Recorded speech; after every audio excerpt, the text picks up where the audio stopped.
Ini depan-depan saya ini asisten apa semua itu kan suka cari muka.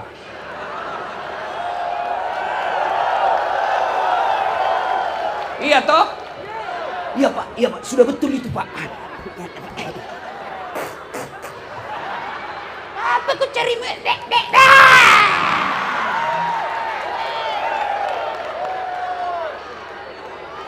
Hei, ada masalahmu bos. Masalahmu bos. Curhat kepada Allah. Saudaraku pegawai negeri, ada masalahmu, jangan kau cari muka sama PJ. Jangan kau cari muka sama wali kota. Biar wali kota suka kamu, kalau istrinya ndak suka kamu, ndak jalan kamu.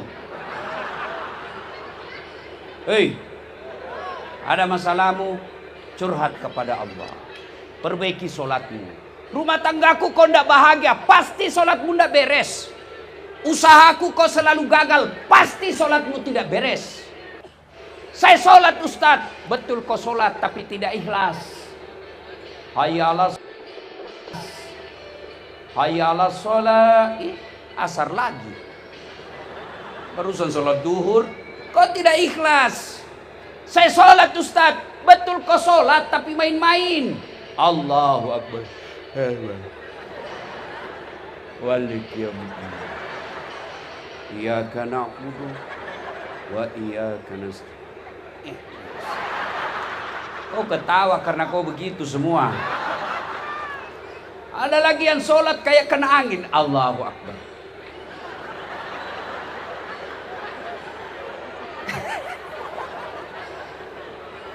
Ada lagi sholat lebih kah.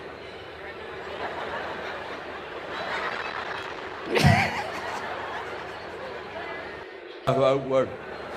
Balik. Ya Allah tahu kau lagi sariawan. Ya, Ustaz, saya tidak bisa berdiri Ustaz. Allah kasih kau keringanan, duduk. Lambat loading itu bapak itu tadi. Ya, hei, kita lagi di hutan Ustaz, kencing, tidak dapat air. Kau pakai daun. Ini urusan laki-laki. Misal tak?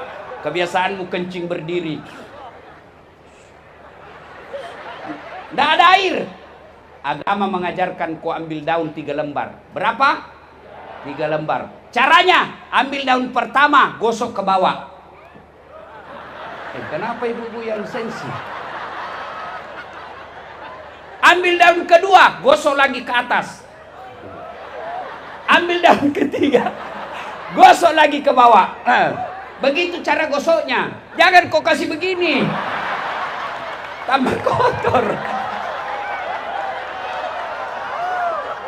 Salatullah ala toha. Salatullah ala Yasin. Kita lagi tangkap ikan Ustadz di laut. Kita tidak tahu kiblat Ustadz, tidak ada kompas. Kau lihat di mana matahari terbenam. Di situ matahari terbenam, kau arahkan perahumu takbir. Allahu Akbar. Tiba-tiba perahu goyang. Tidak usah pula kau goyang-goyang lagi begini. Jelas? Tidak bisa duduk, Allah kasih keringanan, kau baring. Tidak bisa baring, kau sholat pakai isyarat. Tinggal matamu kau kasih goyang-goyang. Allahu Akbar. Sami Allahu liman hamidah.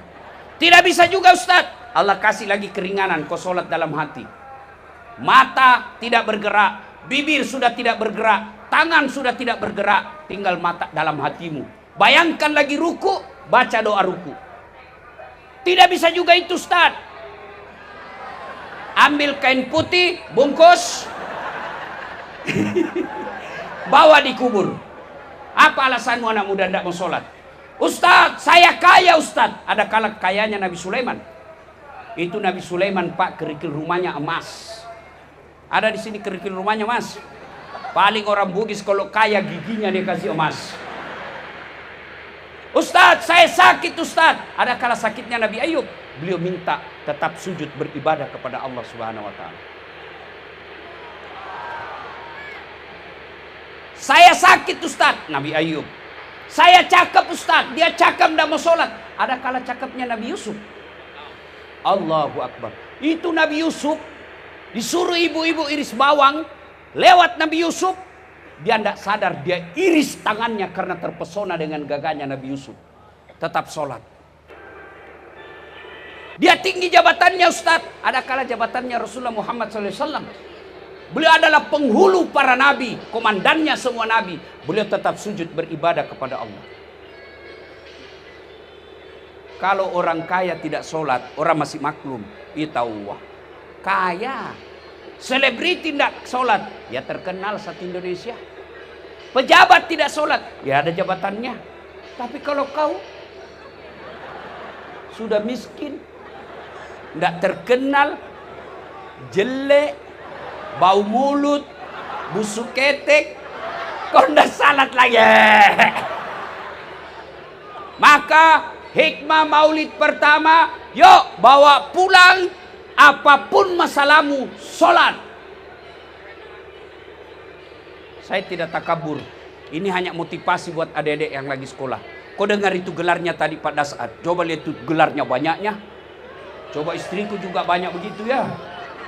Hei, doktor 2. 2 doktornya bos.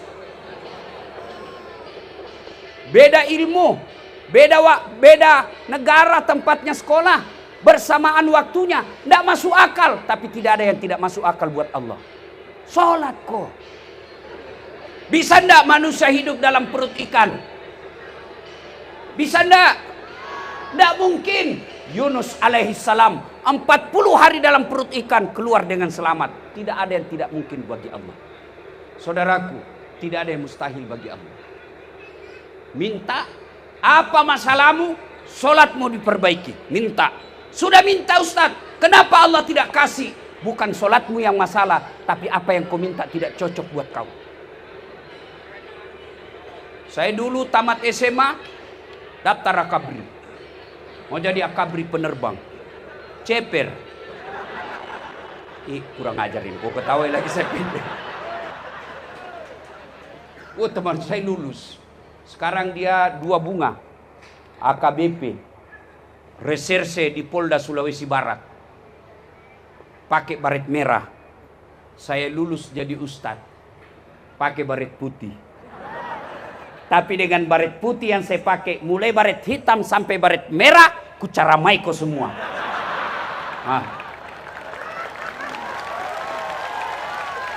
Ayo, minta ya Allah, kasih saya keturunan. Sudah 9 tahun minta tidak dikasih. Allah tahu kau tidak cocok menjadi ibu. Saya minta jadi pegawai negeri 3 kali daftar, tidak dikasih. Allah tahu kalau kau jadi pegawai negeri, kamu akan korupsi. Maka saudara, perbaiki sholat, minta kepada Allah. Kalau tidak dikasih, jangan sangka buruk, sangka baik. Suami istri 5 tahun berkeluarga tidak punya anak. Di tahun ke-6, dia pergi ke dokter ahli kandungan. Periksa. Kata dokter, alhamdulillah, ibu sudah terlambat 2 bulan. Senang. Dia telepon suaminya. Bang, saya sudah terlambat 2 bulan. Alhamdulillah, kata suaminya. Tapi jangan kau cerita ya dek, malu kita kalau tidak jadi. Baik bang, ini rahasia berdua. Beberapa hari kemudian datang petugas PLN. Assalamualaikum. Waalaikumsalam. Siapa ya? PLN. Kenapa pak? Ibu terlambat 2 bulan. Mulai dicurigai suaminya. Pasti ini penyebab. Ini dia cerita lagi nih. Datang suaminya baru assalamualaikum sayang. Apa sayang? Memang kau pembohong. Maksudnya apa? Kenapa PLN tahu? Pasti kau yang bocorkan padahal kita hanya berdua. Oh suaminya marah. Dia pergi ke PLN. Ada apa kau tahu istriku hamil 2 bulan?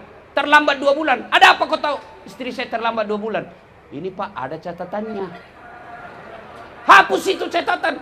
Boleh dihapus tapi bapak bayar dulu. Kalau saya tidak mau bayar, ya terpaksa punyanya bapak diputus. Kalau punya aku diputus, apa dia pakai istri saya di rumah? Terpaksa pakai lilin. Sangka baik. Ada masalah, sabar, perbaiki sholat. Ya, ibu-ibu, paling banyak ibu-ibu tidak sholat kalau selesai haid. Kata suaminya, biasanya kau cuma 5 hari haid, ini 7 hari kau belum sholat.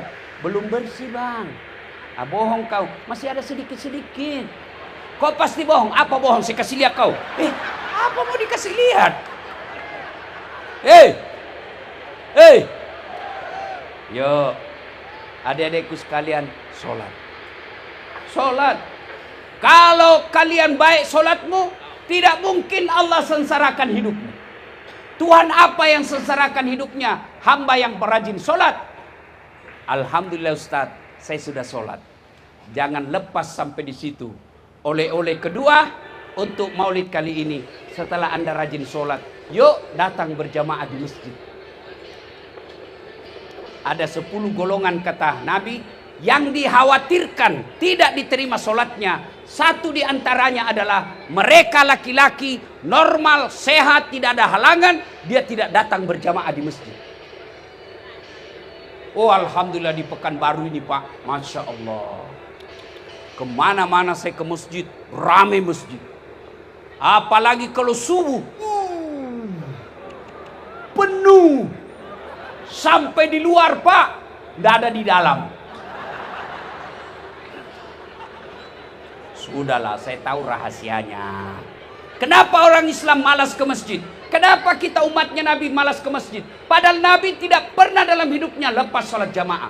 Kalian kalau cinta kepada Nabi, bukan cuma datang maulid seperti ini. Ayo, hidupkan sholat jamaah. Tidak bisa jamaah di kantor, di masjid, di kantor. Kita tidak bisa hilangkan kerjaan Ustaz. Di samping mejamu, ajak temanmu yang satu. Ayo kita jamaah. Ayo berjamaah Pak. Tidak bisa ke masjid, jauh masjid. Kau jamaah di rumahmu. Berjamaah. Insya Allah kalian dicintai oleh Allah dan Rasulnya. Mana orang ditangkap gara-gara rajin berjamaah? Breaking news. Sekilas info. Dasat Latif ditangkap KPK gara-gara rajin berjamaah di masjid. Tidak ada itu Pak. Maka Bapak Ibu adik-adikku, kau sholat berjamaah. Ini yang ceramah nih. Tidak pernah saya mondok, tidak pernah saya sekolah agama secara khusus. Di mana saya belajar? Di masjid. Ayo hidup sholat berjamaah. Kenapa orang Islam malam berjamaah? Satu, karena dia tidak lihat pahalanya. Coba kalau misalnya wali kota umumkan, siapa yang datang berjamaah sholat subuh, diberikan beras 10 kilo, minyak 2 liter, pulsa 200 ribu. Wow. Penuh masjid Pak. 4:30 sholat subuh, jam 10 malam sudah penuh. Kenapa? Karena dia lihat pahalanya. Apalagi sebab orang Islam malas berjamaah, karena dia tidak tahu pahalanya. Saudaraku, apa pahala berjamaah? Satu kata Nabi, kalau kau sudah wudhu menuju ke masjid, langkah kaki kananmu 1 pahala, langkah kaki kirimu gugur dosa kecilmu. Jadi bayangkan kalau rumahmu 200 meter dari masjid, PP 400 meter, berapa langkah pahala? Kaki kanan 1 pahala, kaki kiri gugur dosa kecil. Apalagi kalau jalanmu begini.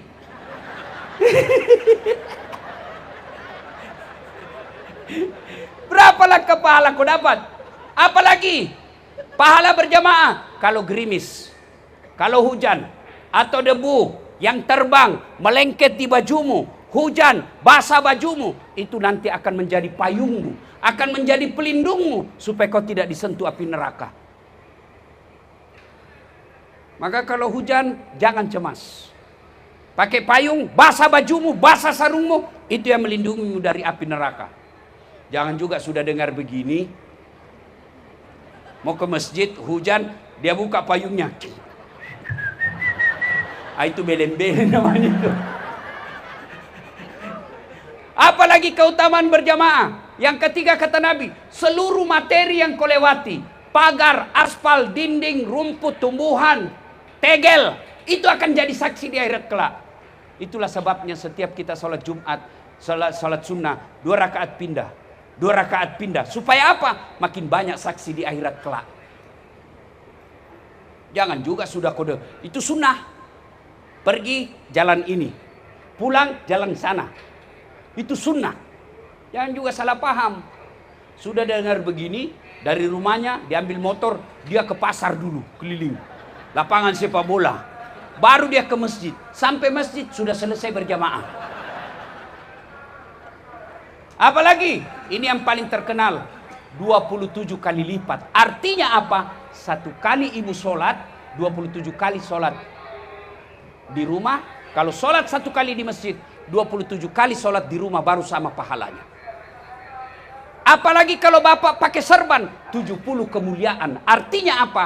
Yang tidak pakai serban, 70 kali sholat baru sama 1 kali salat orang yang pakai serban. Sholat berjamaah. Bagaimana kalau perempuan?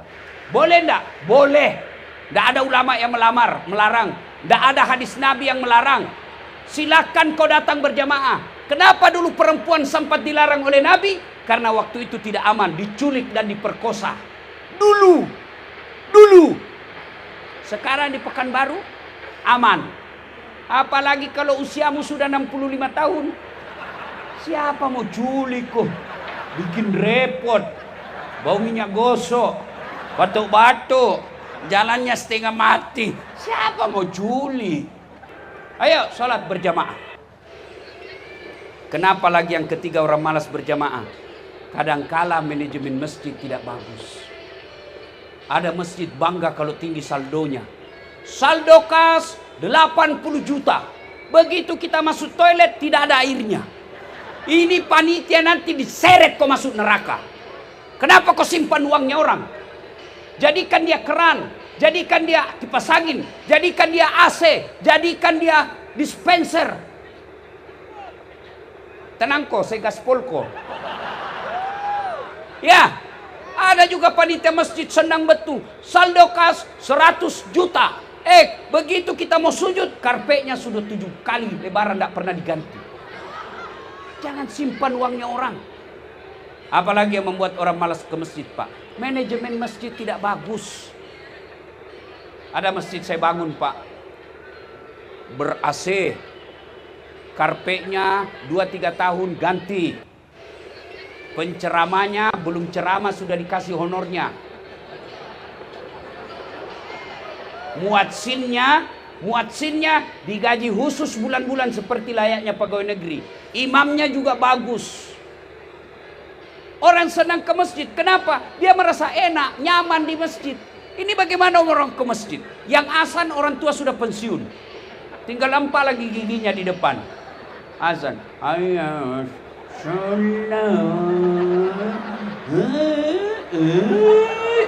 Anak muda bilang, dia lagi itu azan. Iya lagi itu azan. Apalagi panas. Sound sistemnya jelek. Begitu imam takbir, Allahu Akbar, langsung storing. Mau diperbaiki. Kita sudah takbir, terpaksa kita tahan sampai selesai. Karpetnya sudah 8 kali lebaran tidak pernah diganti. Begitu kita sujud banyak semut. Apalagi penceramanya neraka saja terus dia cerita. Kau dibanting, dilipat, ditusuk pantatmu, keluar, digunting ledamu, ditusuk matamu. Kata anak muda, nggak usah ke masjid, kita takut saja itu. Ya. Dapat lagi imam la haula wala quwwata illa billah. Imam yang suka ganti-ganti tukar-tukar perintah Nabi. Nabi katakan, kalau kau jadi imam ringkaskan bacaan solatmu. Itu perintah agama. Kalau kau jadi imam ringkaskan bacaan solatmu. Ini sekalinya jadi imam mahal. Baru mau takbir sudah lama, Pak.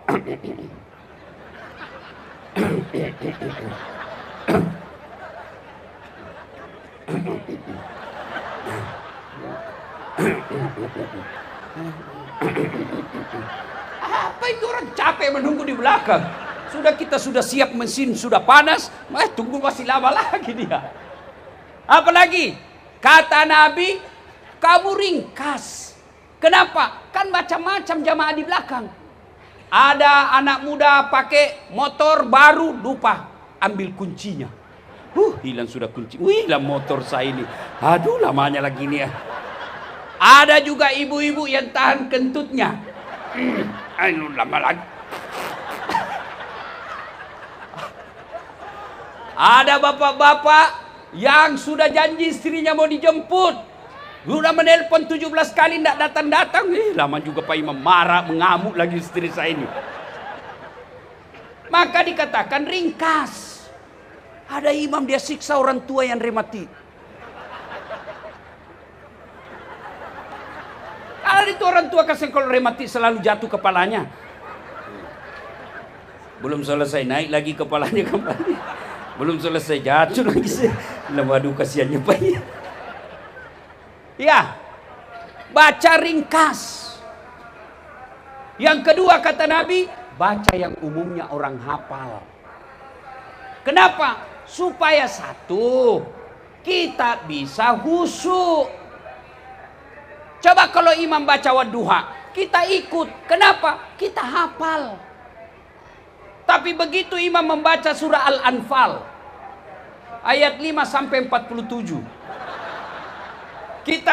Dia khusyuk dengan bacanya, kita khusyuk dengan hayalan.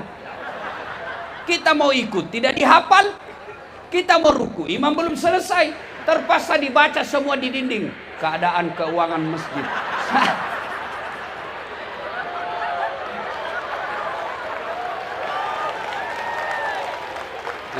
Belum selesai Pak Imam, dibaca lagi kalender Persatuan Guru Republik Indonesia Kota Pekanbaru. Belum selesai Pak Imam, bajunya lagi orang di depan kita baca. Caleg DPR RI nomor 4. Ya. Yang kedua kata Nabi, baca yang umumnya orang hafal. Supaya apa? Supaya kalau kau salah, ada yang bisa luruskan. Kalau imam baca Wattin, salah, kita bisa bantu. Tapi begitu dia baca yang hanya dia hafal, ya sudah, hadapi sendiri kesusahanmu. Ini cerita Pak, saya tidak tahu benar atau tidak, cerita aja ini. Pulanglah penghafal Quran, anak-anak remaja, mau dites hafalannya, kau jadi imam nak. Dia ada jadi imam, dia bacalah surah yang dia hafal, hanya dia yang hafal. Tiba-tiba ada cicak jatuh dekat telinganya, stres. Namanya orang stres pasti hilang hafalan. Dia tidak bisa sambung apa bacaannya tadi Pak. Dia ingat-ingat, apa sambungannya ini? Apalagi sambungannya ini? Suasana masjid hening. Tidak ada juga yang bisa membantunya. Tiba-tiba imam bilang, tolong bantu di belakang. Dan di belakang juga, saya juga tidak tahu. Tiba-tiba ada anak muda berteriak dari belakang. Dia bilang, kalau begitu ya sudah, Allahu Akbar. Siapa salah? Siapa salah? Siapa salah? Waktu saya kecil di kampung, ruku, sujud, lama sekali imam sujud. Tidak seperti biasanya, lama sekali. Kira-kira waktu saya itu SD. Tiba-tiba ada kawan saya, tidak tahan dia sujud lama, dia angkat kepalanya.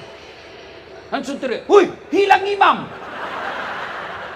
Ternyata imam yang ditunggu kasih bangkit hilang di tempatnya. Kacau sholat, bubar sholat Pak. Selesai sholat ditanya, "Pak Imam, kenapa kau tinggalkan jamaah?" Dia bilang, "Saya kentut nak." Kita bilang, "Pak Imam, lain kali kalau kau kentut, angkat dulu kepala kami supaya kau dilihat keluar." Dia bilang, "Sengaja nak, saya malu kau tahu." Siapa salah? Siapa salah? Siapa salah?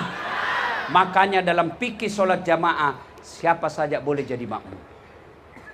Jadi makmum juga ada aturannya. Satu, kalau kau jadi makmum, jangan kau ganggu orang di sampingmu. Itulah sebabnya Nabi anjurkan, ketika kau mau berjamaah di masjid, kau sikat gigi dulu. Apalagi kalau subuh. Bayangkan kalau kau tadi malam makan jengkol, makan pete, pas di sini, Assalamualaikum warahmatullahi wabarakatuh, menghadap ke kiri kau nguap. pasti dia kenang kau sampai mati. Besok kau lewat naik motor, busuk mulut itu. Ya, ada juga jamaah kalau datang kayak dialah paling soleh dalam masjid. Mulai takbir dia ganggu kita. Allah. Oh. Bismillah. Alhamdulillah. Pelan-pelan juga, bos. Kayak dia mau gigit telinga. Apalagi ada juga itu biasa anak muda ganggu kaki kita. Dikasih pindah lagi. Kasih pindah lagi. Saya pernah saya kasih pindah kakiku, dia kasih pindah lagi. Akhirnya saya main-main rasanya di sholat. Dia kasih pindah kunjak. Selesai sholat dia bilang, Pak Ustadz, kenapa kau injak kaki? Kau ganggu saya, ha? Kenapa kau kasih lagi kakimu? Akhirnya kakiku aja kupikir. Dia bilang supaya sap rapat Ustadz. Kalau mau rapat sap, jangan kakimu, tapi bahumu. Tidak ada orang sholat begini. Tapi kalau kaki, boleh kakimu rapat, tapi sapmu renggang. Begitu kau ruku, Allah. Hei. Jadi makmum jangan ganggu orang. Ya. Jadi imam pahami. Karena kalau kau jadi imam tidak paham makmum, maka kacau sholat jamaah. 2024 kita akan milih imam. Imam kita berupa presiden. Kalau kau salah memilih presiden, kacau sapmu. Saya minta kepada saudara-saudaraku sekalian, saya cinta kalian sebagai sebangsa dan senegara. Kasihan kita, negara kita mayoritas Islam, tapi kita banyak yang miskin. Apa kita miskin karena negara miskin? Tidak. Anda tahu, ke depan nanti mobil listrik yang dioperasionalkan. Dan 4 bahan dasar bahan listrik, mobil listrik 3 ada di Indonesia, hanya 1 di luar Indonesia. Satunya diantaranya nikel. Maka saudara, jangan kau salah milih pemimpin. Jangan kau salah milih imam. Jangan kau salah milih wali kota. Jangan kau salah pilih anggota DPR. Kalau bukan kamu nikmati, anak dan cucumu nanti nikmati. Bisa saudaraku. Kalau kau tidak senang pemimpin, jangan kirim hoax. Jangan bermaki di medsos. Kau jangan pilih saja orang yang tidak baik di 2024. Selesai urusanmu. Kalau imam salah, kacau sholat jamaah. Berikutnya, yang ketiga, maulid akhlakul karimah. Nabi pernah ditanya, ya Muhammad, untuk apa kau diutus ke muka bumi ini? Liutammimal makarimal akhlak. Memperbaiki akhlak manusia. Akhlak kepada anak. Bapak-bapak yang punya anak, jangan kau kasar sama anakmu. Jangan kau contohkan anakmu merokok. Anda merokok di sini. Hei, kau larang anakmu merokok tapi kau suruh pergi beli rokok. Gimana ceritanya? Awas kalau kau merokok, saya tampelin kau kalau kau datang saya dapat kau merokok. 10 menit kau belikan rokok saya nak. Aslinya beleng-beleng. Hei, sayangi, berakhlak kau kepada anakmu. Kalau kamu mau punya anak yang baik akhlaknya, jangan kau bicara kasar. Kasih contoh yang baik, insya Allah kau jadi teladannya. Akhlak kepada tetangga, jangan kau ganggu tetanggamu, jangan kau serobot pagarnya. Karena agama mengajarkan kepada tetangga, akhlak kepada tetangga. Nabi itu jelaskan. Kalau kau bikin kue, makanan, dan baunya menyeberang ke tetanggamu, maka kau harus memberikan tetanggamu bagian daripada masakanmu. Nabi ajarkan, kalau kau masak-masak perbanyak kuahnya, kau kasih ke tetanggamu. Jangan juga cuma kuahnya saja. Itu ajaran Nabi. Bahkan Nabi mengajarkan, kalau kau bertetangga dan pagarmu seperti ini, lalu ada pohon mangga kau pelihara, ranting dahannya nyebrang pagar ke tetanggamu, yang nyebrang itu haknya tetangga, bukan kau punya. Misalnya bapak pelihara mangga, truk, ada dahannya nyebrang pagar, ayahnya nyebrang ini miliknya tetangga. Mahasiswaku tanya, Ustadz, bagaimana kalau istrinya tetangga menyeberang pagar? Itu lain ceritanya. Salatullah ala toha, salatullah salamullah ala yasin. Berapa istrinya Nabi? 11. Tidak pernah satupun istri Nabi mengatakan, saya menyesal menikah denganmu Muhammad. Semua bahagia, padahal 11. Bapak cuma satu istrinya, menderita lahir batin. Apa akhlak Nabi kepada istrinya? Tidak pernah Nabi memanggil nama istrinya. Aisyah beliau panggil dengan ya Humairah, yang kemerah-merahan pipinya. Karena memang Siti Aisyah merah delima pipinya. Maka mulai besok Pak, kalau Bapak cinta kepada Rasul, muliakan istrimu. Panggil dia dengan panggilan kasih sayang. Nabi kalau minum Pak, kalau minum Nabi, minum tangan kanan. Lalu setelah dia minum, dia berikan istrinya. Nabi meneguk. Dan setelah itu dikasih istrinya. Dan hebatnya, bekas bibirnya istrinya, itulah yang ditempati Nabi minum. Masya Allah. Kau amalkan besok. Minum pas bekar bibirnya istri. Bau betul mulutmu ya. Nabi sayang kepada istrinya. Maka bapak-bapak kalau cinta kepada Nabi, muliakan istrimu. Tidak ada kemuliaan bagi seorang suami yang tidak tahu menghargai istrinya. Ini coba lihat itu istrimu kasihan. Coba kau lihat semua itu. Coba lihat kasihan. Dia tinggalkan keluarganya. Bapaknya sakit. Ditelepon sama ibunya. Sini kau nak. Datang kau besuk bapakmu. Mohon maaf mak. Saya tidak bisa tinggalkan suami saya. Suami saya tidak ada izin untuk pergi. Allahu Akbar. Inilah kasihan. Ibu-ibu ini. Hei. Muliakan istrimu. Tidak ada kehormatan laki-laki yang menghina istrinya. Kau kira gampang jadi istri? Hei. Kau kira gampang jadi istri? Coba lihat. Kalau dia hamil. Masih ingat waktu hamil Bu? Ada ndak ibu-ibu hamil tengkurap tidur? Ada. 9 bulan tidak tengkurap. Bapak 1 bulan aja tidak tengkurap, pusing. Itulah hebatnya perempuan. Apalagi melahirkan. Ibu-ibu masih ingat waktu melahirkan? Ada ndak ibu-ibu melahirkan senyum? Mentang-mentang orang kaya keluar kok nak? Enggak, setengah mati juga. Ya toh? Yang ketiga, waktu menyusui. Masih ingat waktu ibu menyusui? Ada ndak ibu-ibu menyusui waktu tumbuh giginya anaknya?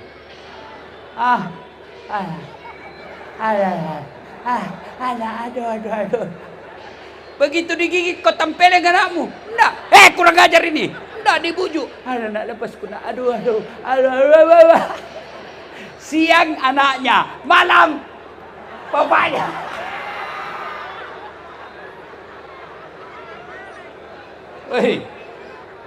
Pak, Nabi itu kalau keluar rumah pasti sedekah ke istrinya. Apa sedekahnya? Dia cium jidatnya. Maka besok-besok ibu, kalau suamimu mau keluar kau teriak, "Woi, sedekah!" Sini kau sedekah kau.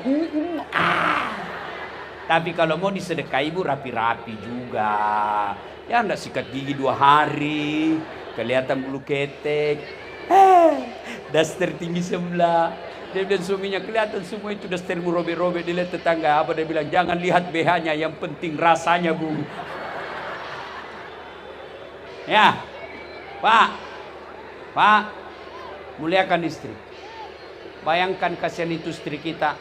Kita mengambilnya hanya kalimat, saya nikahi kamu dengan seperangkat alat sholat. Kita bawa anak gadisnya orang.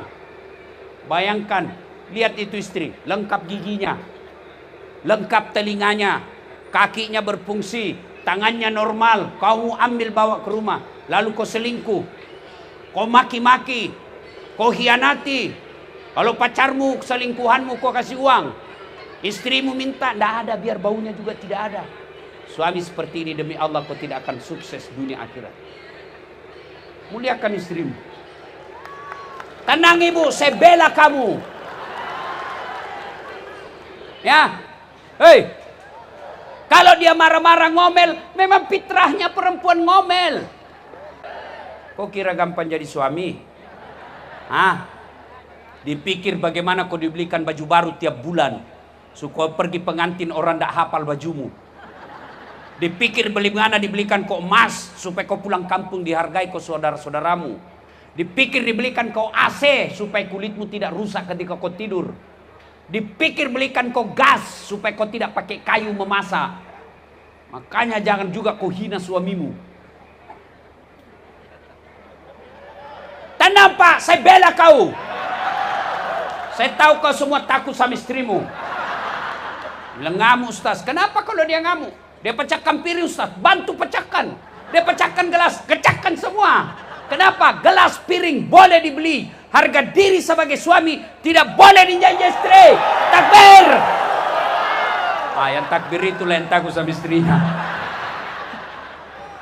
Bu, Bu, ibu mau tahu passwordnya masuk surga?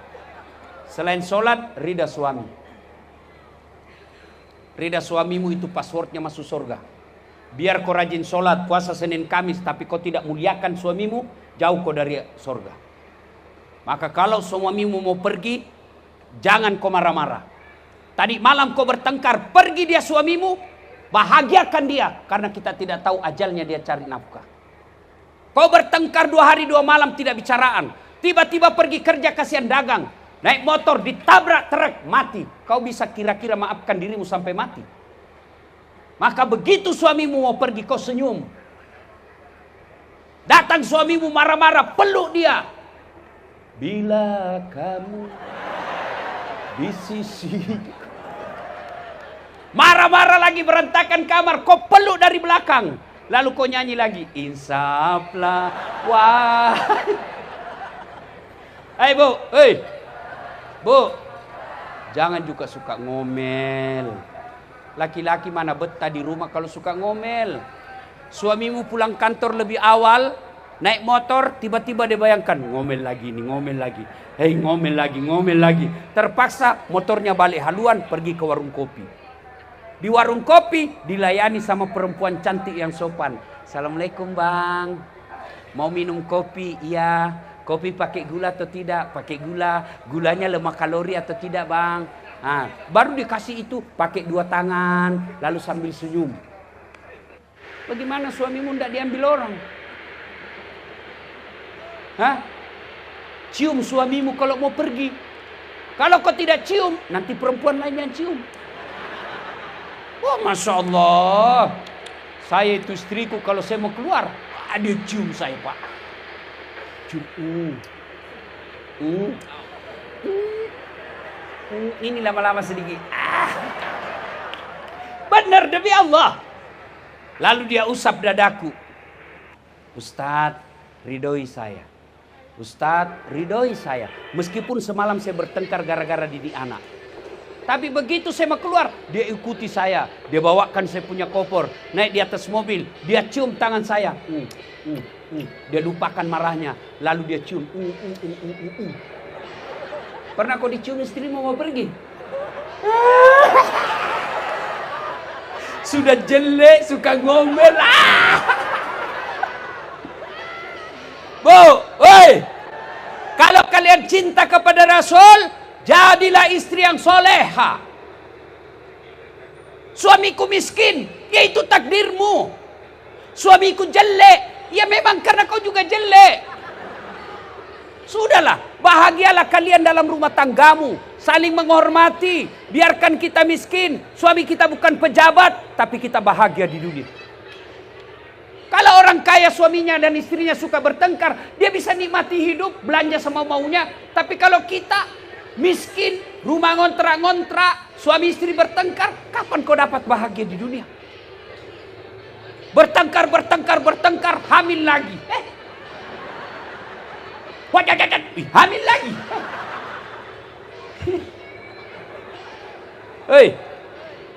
Apalagi kalau suamimu sudah pensiun. Jaga perasaannya. Karena orang yang pensiun, post power syndrome, gampang tersinggung. Ada orang sudah pensiun, kerjanya kalau pagi dia baring-baring nonton TV. Adalah kucing anaknya di sampingnya juga baring-baring, itu kucing lewat istrinya. Dia tendang itu kucing. Apa ini kucing? Tidur aja kerjanya. Kucing ditendang, suaminya tersinggung, Pak. Hei Bu, oleh-oleh muliakan suami. Jangan suka ngomong. Kalau suamimu malas bekerja lalu kau bekerja, alhamdulillah pahalamu ganda. Kalau misalnya dalam rumah tangga pahala suami 5, pahala istri 5. Karena suamimu tidak cari nafkah, semua urusan rumah tangga kau yang tanggung, kau memborong 10 pahala kau dapat. Tidak ada kebaikan yang Allah sia-siakan. Ibu bapak saudara-saudara sekalian, pada prinsipnya banyak yang ingin saya sampaikan. Tapi waktu jualah yang membatasi kita. Kalau masih mau dengarkan ceramah saya gampang. Buka YouTube. Jangan lupa like and share. Sudah ku like Ustadz, pencet, tidak mau terbuka. Hakul yakin tidak ada kuotamu.